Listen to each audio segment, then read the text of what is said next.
Hola, trialers. Permeteu que em presenti, encara que molts ja em coneixeu. Soc en Víctor Martín, també conegut per Bonaigua, i avui ens hem desplaçat fins a l'àrea de trial dels 100 peus, a Sant Fost de Campsentelles, per fer-vos una petita presentació de l'evolució de les motos de trial. Aquest any fa 60 anys que el trial va arribar a Catalunya i dona la casualitat que també és el meu 60 aniversari. I per fer aquest reportatge hem desplaçat fins aquí l'àrea de Can Tallà 4 motos que representen l'evolució de les motos de trial. Per saber d'on venim ens hem de fixar amb les terres altes d'Escòcia, que a principis del segle XX ja es veien motos circular de trial pels camins. En principi eren motos de carretera transformades en rodes de tacs i transformades a trial. I aquestes hi havia moltes marques, BCA, Ariel, Norton, Triumph, i per aquesta ocasió he portat una Triumph. Tot i que he tingut el plaer de portar una BCA B40, 4 temps o fins i tot la James 2 temps, em quedo amb la Triumph. És una Tiger Cup de 230 centímetres cúbics, 4 temps, que destaca per la seva lleugeresa, el seu motor de vàlvules que dona un plaer conduir-lo a l'abast del que ens agrada als trialers. Actualment hi ha competicions dedicades única i exclusivament als Pre-65. Ja us explicaré, quan parli de la següent moto, ja us explicaré per què es diuen Pre-65. Les motos evolucionaven tecnològicament fins que l'any 1965, apareix la Sherpa T, la reina del trial. Per això les Triumph es diuen, les Pre-65, les Triumph BCAs, Ariels, Norton, James, totes aquestes es diuen Pre-65 perquè són d'abans de la fabricació de la Sherpa Sammy Miller, la Sherpa T.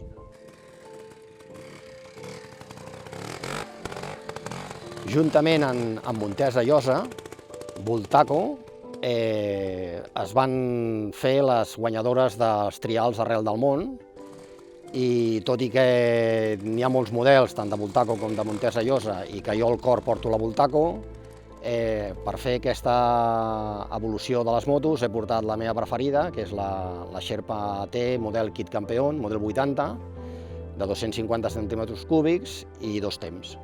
Amb les motos Pre-65 el que vull fer és representar totes les motos construïdes als anys 50 i 60. Amb la Bultaco, Kit Campeón, fins i tot amb les Montesa Ossa i infinitat de marques que van sortir en el seu moment, com puguin ser les Fantic, SWM, Italjet, Fantic, etc. Aquestes representarien les motos fabricades als anys 70 i 80.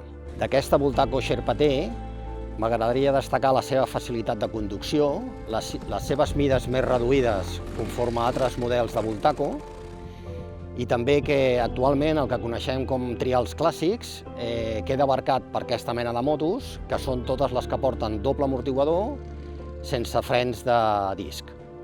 A partir de 1987, en el que Jordi Tarrés va guanyar el Campionat del Món, el primer Campionat del Món guanyat per un pilot català, l'evolució de les motos de trial va ser molt dràstica. Infinitat de models, de marques, frenos de disco, refrigeracions líquides, i això ens ha portat fins al dia d'avui.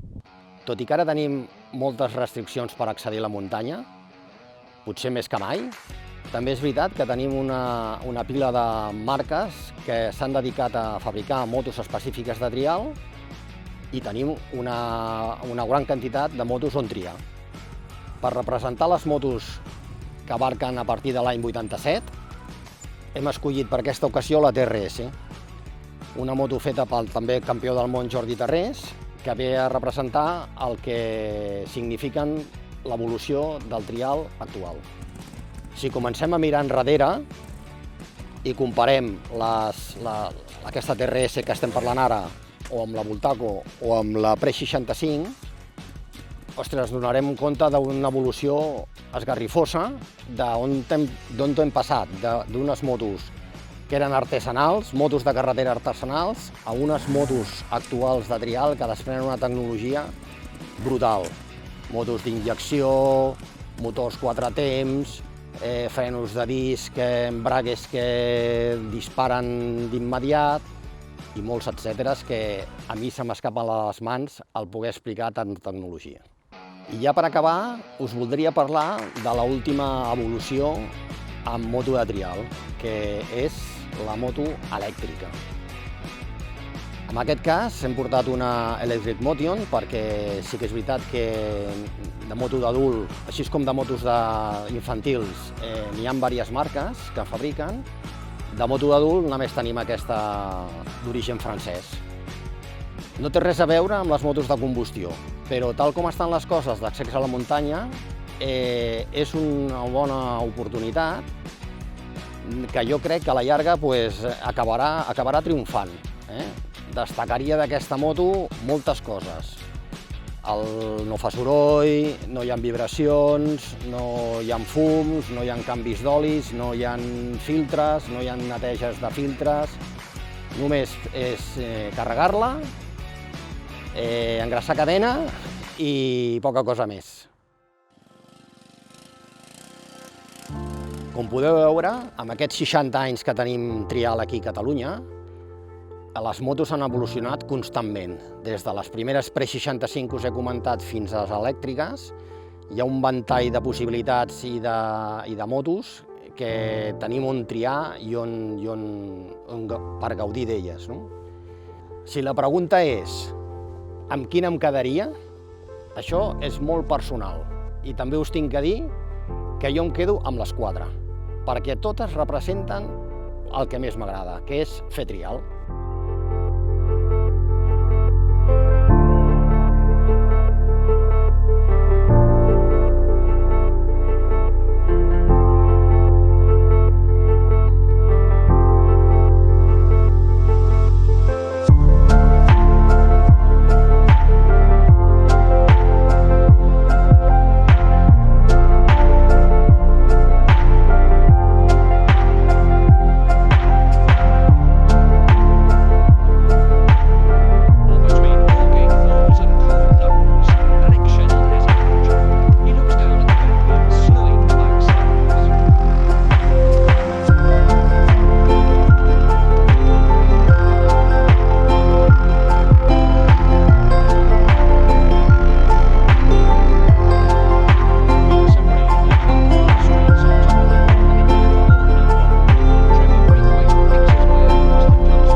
Out of 53 newcomers to the Scott, John Metcalfe was judged the best. He was also the highest placed competitor on a Japanese bike, riding his Suzuki into 11th place in a marathon event crowded with experienced veterans.